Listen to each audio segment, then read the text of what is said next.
দেখুন, হোয়াটসঅ্যাপে কিন্তু আমরা সবাইকে ইমোজি পাঠাই বা হোয়াটসঅ্যাপে কিন্তু আমরা কাস্টমাইজ করে স্টিকারও পাঠাতে পারি।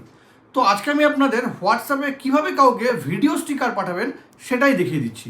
আসুন দেখে নিন প্রসেসটা। দেখুন, এই জন্য শুরুতেই আপনাকে আপনার হোয়াটসঅ্যাপটা খুলে নিতে হবে। আমি হোয়াটসঅ্যাপটা খুললাম।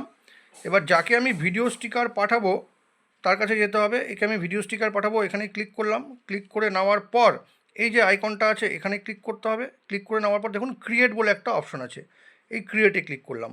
এবার ক্রিয়েটে ক্লিক করে নেওয়ার পর কি করতে হবে, যে কোনো একটা ভিডিও নিয়ে নিতে হবে। আমি এই ভিডিওটা নিলাম। এবার নিয়ে নেওয়ার পর কিন্তু দেখুন এখান থেকে ট্রিম করা যাবে।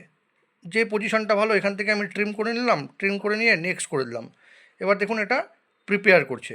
প্রিপেয়ার হয়ে গেল। এবার এটাকে কিন্তু আপনি এইভাবে কাস্টমাইজ করতে পারবেন।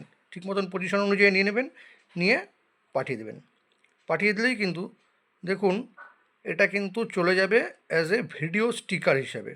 এই দেখুন ভিডিও স্টিকার হিসেবে কিন্তু এটা চলে গেল। এইভাবেই কিন্তু আপনি ভিডিও স্টিকার বানাতে পারবেন। হোয়াটসঅ্যাপে ভিডিও স্টিকার বানানোর এই দারুণ প্রসেসটি যদি আপনাদের কোনো কাজে লেগে থাকে তবে কিন্তু অবশ্যই শেয়ার করবেন। আর এরকম নতুন নতুন ইনফরমেটিভ ভিডিও পেতে প্লিজ সাবস্ক্রাইব আমার চ্যানেল সাবজেক্ট সম্রাটকে। Thank you.